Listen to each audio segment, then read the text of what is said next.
मैं शुरू से कहता आ रहा हूँ, मुसलमान से कोई दोस्ती नहीं है। मुसलमान को अपने आसपास नहीं बैठाओ। इसको घर की बात कर रहे हैं, इसका आसपास नहीं, इसका कई किलोमीटर तक मुल्लाओं का घर नहीं होना चाहिए हमारे घरों के पास। और जिस मुल्ला का घर हिंदू के बराबर में होगा और वो उससे मित्रता करेगा तो वो मरेगा ही मरेगा। बिल्कुल स्पष्ट कह रहा हूं। पर लेकिन फिर भी मैं बताना चाहूंगा हिंदुओं को, जिसने सीखा नहीं और जो सीखना नहीं चाहता, हमेशा उसका पतन हो गया, चाहे वो देश हो, चाहे राष्ट्र हो, चाहे संस्कृति हो, चाहे हमारा समाज हो। दूसरी बात, मुंशी प्रेमचंद ने एक बात कही है, खैर हमारी शास्त्र, हमारी गीता कहते हैं धर्मो रक्षति रक्षितः, जब हम धर्म की रक्षा करेंगे धर्म हमारी रक्षा करेगा। इसलिए मैं सभी भाइयों से भी ये भी कहना चाहूंगा, विनम्र निवेदन है कि वो तिलक लगाएं। आज सरदार जो हैं उन्होंने हमारे अपने अतीत से सीखा है, और सरदार गुरु गोविंद सिंह की जी एक पंक्ति है कि एक मुसलमान अगर अपना हाथ एक तेल के कनस्तर में डाल करके और दोबारा उसे तिल की बोरी में डाल ले, अगर इतनी बार भी कसम खाएं तो उसका विश्वास कभी मत करना। और आज उसके उदाहरण ये म्यूजियम जितने भी हमारे गुरुद्वारों में बने हुए हैं उसका बहुत सटीक उदाहरण है। और दूसरी बात बताना चाहूंगा कि हमारे गुरुद्वारों में आज फ्री का लंगर मिलता है, जिसे गुरु का लंगर बोला जाता है। आज जितने भी सरदार हैं वो सब जाकर के किसी होटल में नहीं रुकते हैं, वो किसी लॉज में नहीं रुकते हैं, वो किसी गेस्ट हाउस में नहीं रुकते हैं तो कहां, वो अपने उसमें रुकते हैं, गुरुद्वारे में रुकते हैं, और उन्हें वहां सारी सुविधाएं मिलती हैं। आज आप हेमकुंड की यात्रा खुली हुई है, वहां कोई करके तो दिखाए, कैसे करेगा, करके तो दिखाए तो ना एक बार।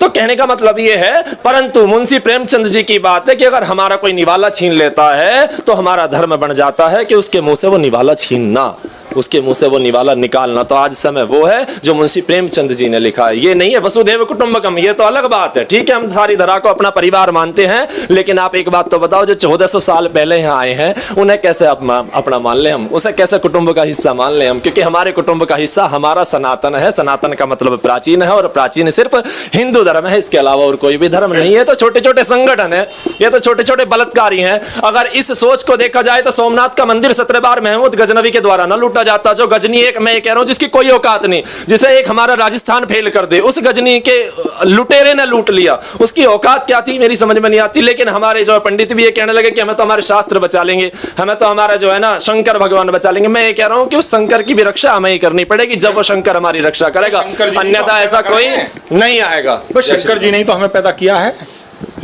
तो काम तो हमें ही करना। जब हम बुजुर्ग हो जाएंगे तो हमारे बच्चे ही तो हमारी रक्षा करेंगे।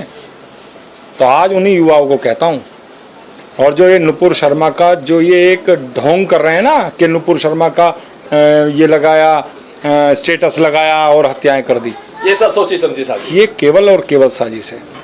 इसमें मैं एक बात और कहता हूँ, इसमें मैं ये कहना चाहता हूँ कि भाजपा ने जो इन्हें नुपुर शर्मा को निष्कासित किया, इससे मुसलमानों का मनोबल बढ़ गया, और उनका मनोबल बढ़ा। उसी मनोबल बढ़ने का ये कारण है कि हिंदू को मार रहे हैं जाके उनकी जगह।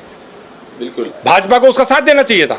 अगर हमारा कार्यकर्ता कुछ भी कह देता है तो हम आखिरी सांस तक अपने कार्यकर्ता के साथ रहेंगे। गलत कर दिया कोई बात नहीं। और नुपुर शर्मा ने तो कहा ही सच है, मैंने 150 बार कहा, ये मैंने 150 बार कहा। किसी की हिम्मत है किसी मुल्ला की सुअर की भोसड़ी का हमारे पास आ जाए? स्पष्ट कहा हमने। और कहते हैं हम है बलात्कारी, कह रहे हैं भाई हम। और मैंने पहले कहा, मैंने नेशनल न्यूज पे कहा, भाई कौन पैगंबर, क्या पैगंबर है क्या जो गलत चीजें मस्जिद और मदरसों के माध्यम से ये लोग जो पढ़ा रहे हैं, जो गलत चीजें बता रहे हैं, इन लोगों को बढ़ा रहे हैं? क्या तरीका है भाई? क्या यही सनातन संस्कृति थी? सनातन संस्कृति थी अगर हमारे धर्म के खिलाफ कोई बोले उसे ठीक कर दिया जाए, तुरंत तत्काल प्रभाव से उसे सेट करें। आज हमारे हिंदू डर रहे हैं, ये मुसलमान उस काम को कर रहे हैं। कोई पैगंबर कुछ नहीं है साला, मैं बिल्कुल स्पष्ट कह रहा हूं। और हमने कहा 150 बार, किसी की हिम्मत नहीं हुई मुल्ला की हमारे पास आने की। लेकिन नुपुर शर्मा के ऊपर इतना इन लोगों ने जो ये एक तरीके से सालों ने जो जिहाद फैला रखा, ये कारण केवल और केवल ये है कि अपने पदाधिकारी की, अपने कार्यकर्ता का साथ न देना, अपने कार्यकर्ता का आखिरी सांस तक साथ देना चाहिए। और उसी वजह से इतना मनोबल इनका मुल्लाओं का बढ़ गया। पड़ोसी, मैं शुरू से कहता आ रहा हूं, मुसलमान से कोई दोस्ती नहीं है। मुसलमान को अपने आसपास नहीं बैठाओ। इसको घर की बात कर रहे हैं, इसका आसपास नहीं, इसका कई किलोमीटर तक मुल्लाओं का घर नहीं होना चाहिए हमारे घरों के पास। और जिस मुल्ला का घर हिंदू के बराबर में होगा और वो उससे मित्रता करेगा तो वो मरेगा ही मरेगा, बिल्कुल स्पष्ट कह रहा हूं। ये उसके धर्म में तो बहन से शादी करने का भी है।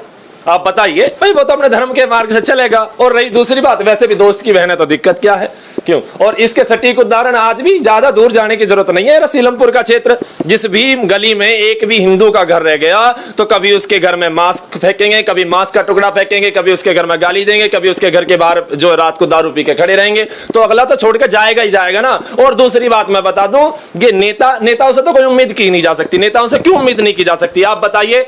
नेताओं से उम्मीद कैसे कर लोगे? जिस पद पर पहुंचने के लिए ये नेता अनगिनत भ्रष्टाचार करते हैं, और मैं ऐसे भ्रष्टाचारियों से आप ऐसी उम्मीद करोगे कि हाँ वो तुम्हें जो है ना न्याय दिलाएंगे? वो कितने ही उस पद तक जाने के लिए वो अनगिनत भ्रष्टाचार करते हैं। जब भ्रष्टाचारियों से क्या आप किसी न्याय की उम्मीद कर सकते हो? और रही बात दूसरी, मैं बता दूं, जो व्यक्ति ये सोचते हो कि मुझे धन बचा लेगा, मैं ये कह रहा हूं कि हमारी और आपकी कुछ औकात नहीं है। केसर की कीमत 220 रुपए पर ग्राम है, पर तोला है, 220 रुपए पर तोला।